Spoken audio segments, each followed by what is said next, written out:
Hey guys, Michael here with another video, and today I wanted to talk about buying versus renting your aircraft and what are some things that you have to think about when making this decision. Now, I get this question a lot from people when they're training to get their license or in the midst of getting an advanced rating of whether or not they should buy or continue to rent an aircraft from a flight school. And there are a lot of factors that people have to think about. But today I wanted to look at the overarching narrative. What are some of the main things that you want to look at when deciding whether or not to buy or rent your aircraft? Now, the first thing I ask people to consider is how many hours a year do they plan on flying? Now, if you plan on flying less than 100 hours a year, it may make more sense to rent your own aircraft. I mean, if you think about it, there's 52 weeks in a year. So if you plan on flying 100 hours a year, that's roughly 2 times per week. Can you realistically say that you plan on flying 2 times per week? Are you planning on flying long distance or short distance? These things that you have to take into account when deciding whether or not you want to buy your own aircraft. Now, if you do plan on flying more than 100 hours a year and you plan on flying long distance and going on trips, seeing family or going places, now it may make more sense to buy your own aircraft. Whereas if you plan on flying less than 100 hours a year, that may not make sense, and renting may be the best option for you. Because the reality is, when it comes to aircraft ownership, the more hours you fly, the cheaper it is to own. I mean, there are some rigid aviation structures when it comes to maintenance intervals, things of that nature. But if you can cram in a lot more hours within those maintenance intervals, it makes the overall ownership experience a lot cheaper on the upfront versus more expensive when you're only flying a plane for 50 hours a year. It's collecting dust on the tarmac. So the next thing you really want to think about is your mission, right? So what is the mission that you want to bring forward in owning your own aircraft? Now, a lot of us are 1,500-hour guys who are really trying to build hours to get to the airlines. Now, for you guys, I do recommend getting an aircraft as well. If you are well-versed and you know how to do preventative maintenance, you know a little bit about aircraft, and you can choose an aircraft wisely. Because ultimately, if you do your research and you do your due diligence, you can end up buying an aircraft, building the hours that you need, and then selling that aircraft for maybe breaking even or a little bit more than what you paid for it. Now, I see that a lot. But if that's not your mission, let's say you're a family guy who plans on flying locally or flying far with a family, that is something that you think about. How often do you plan on flying with your family? How long do you plan on making these stays throughout the year, throughout the month, etc.? And that can really go in determining whether or not you want to buy your own aircraft. Because a lot of flight schools, they won't let you take that aircraft out for an extended period of time. For example, a 1,500 guy who wants to build hours every single day, who wants to rent the aircraft every single day, that may look great on paper, but the flight school may not agree, because if one person is taking their one aircraft out for hours and hours out on a day, it may not be good for their other students. And the same thing goes for if you're planning on flying your family on some nice cross-country trips. If you take that aircraft for an extended period of time, take it, park it somewhere, and let it sit for a couple of days, the flight school is going to want to charge you for the loss of revenue. And oftentimes, they do have packages that are able to work with you, but they end up being a lot more expensive than if you had your own aircraft. So these minute details when it comes to the mission of whether or not you want to buy your own aircraft go a long way into the process. So a big thing a lot of people look at is the maintenance. Now, this goes both ways. So there's the positive view of the maintenance, whereas if you buy your own aircraft, you will be the primary owner of that aircraft. You don't have to worry about whether or not things were kept up to date, whether or not things are secure in the aircraft of a flight school plane. Because flight school planes, they fly every single day, 5 hours a day most likely, and they're flying every day a week. Oftentimes, these flight school planes deal with a lot of issues that come with just the wear and tear of students training, slamming the planes into the ground, things of that nature. So do you really want to be dealing with that? And that's something that you have to think about when you decide to buy your own aircraft. Is it beneficial to have your own aircraft where you are the primary owner? You know what landings that you made. You know the quality of the aircraft. You know what the maintenance records are and whether or not you have kept up with them. And I think that safety and security is what some people look for when they're looking to own their own.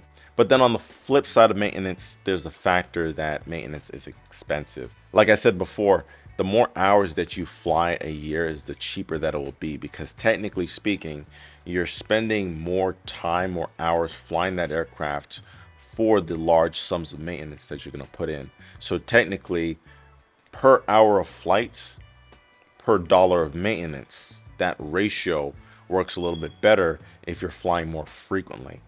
Now, that may not be the case for everybody. They may be flying, again, maybe just 100 hours a year, but they're still going to have to do the same types of maintenance that a lot of people, for example, their annual, or maybe fluid flushes, or maybe replacements on certain parts that may just get worn down by the elements.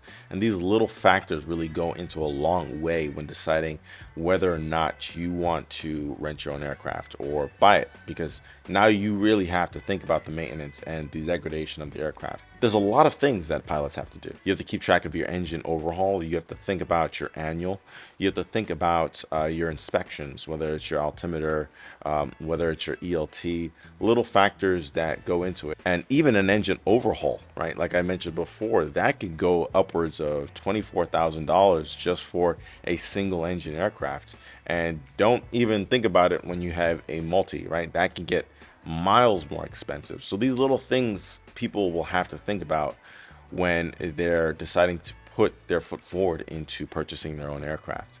Where are you going to store your aircraft? Now, depending on where you live, there may be a lot of options, or there may be few and far between, right? When it comes to aviation, parking your aircraft, you can either park it outside, you can either park it in its own hangar, or you can put it into a shared hangar. Those are some of the three options that I've seen. And even when you're parking it outside, you can choose to park it on tarmac, or you can choose to park it on grass. Now, the problem lies is the wear and tear, right? If you keep your aircraft outside 24/7, the weather elements will chip and wear away at your paint, at the overall quality of the fuselage, etc., right? It all just degrades. If you decide to keep it indoors, now you have to sacrifice with the price. Now, these things all play into a factor when it comes to owning your own aircraft, because now you have to think about storage. Now you have to think about whether or not you want to protect your investment with a cover, or whether or not you want to protect it in being a T hangar. So this is an added expense. This is something that you have to put money into. The cheapest that I've seen a long time ago was $50 a month for just outside grass parking. But again, do you really want to put your aircraft into the grass? Do you really want the elements really biting away at that fuselage? And those are little things that you have to think about. I really wanted to touch on economies of scale. Now, this is the main difference between buying your own aircraft and renting it, is that the flight school, they work off of the economies of scale.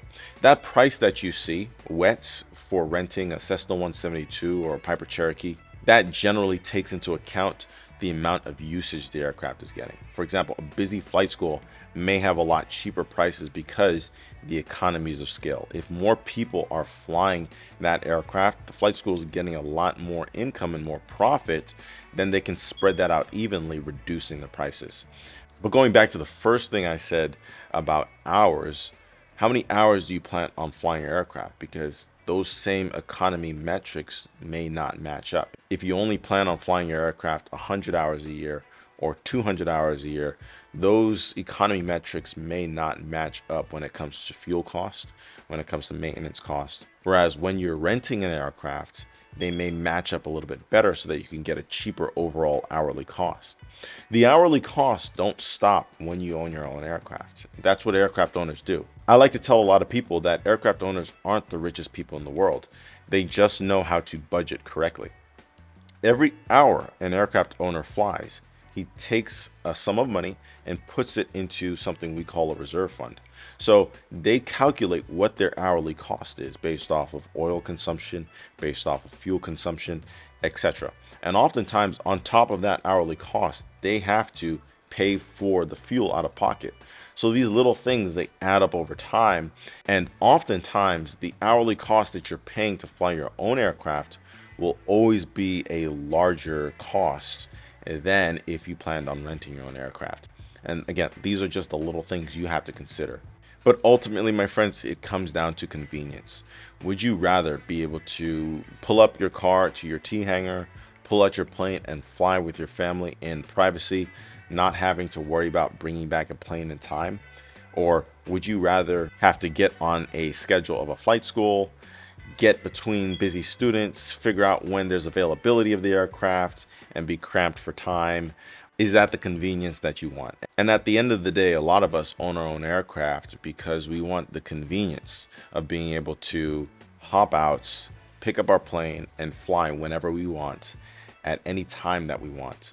I'm in a flight club, which I'll talk about on another video, but in my flight club where we have shared ownership over the aircraft, sometimes I just couldn't sleep. Like there was one night I couldn't sleep and it was like 2 a.m. So I said, I'm going to go flying. I know it was the wildest thing, but that time in the night, I had gotten sleep previously and I felt really like wide awake and super energetic. And I was like, why don't I go flying? So I drove out to the aircraft at 3 a.m. and I took it out and I had a nice night flight. I was practicing instrument approaches all the way. I saw the sunset rise and it was beautiful. I loved it. And little things like that I was able to do because I had access to my own aircraft, where as if it was a flight school, I couldn't do anything like that. I couldn't do anything spontaneous and fun like that. So at the end of the day, it comes down to what your mission is. What convenience do you want? And what are you looking for when it comes to flying? Guys, I hope this video gave you guys a little bit of clarity when it came to buying versus renting your own aircraft. I wanted to rehash this video so you guys could see a little bit in depth of kind of like the thought process that goes into whether or not buying or renting is the right decision for you. Now, if you guys had any suggestions down below of things that I may have missed or things that we should think about, feel free to add them in the comments.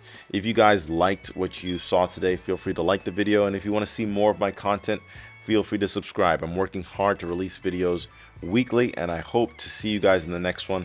Until next time, blue skies and tailwinds. See you guys soon.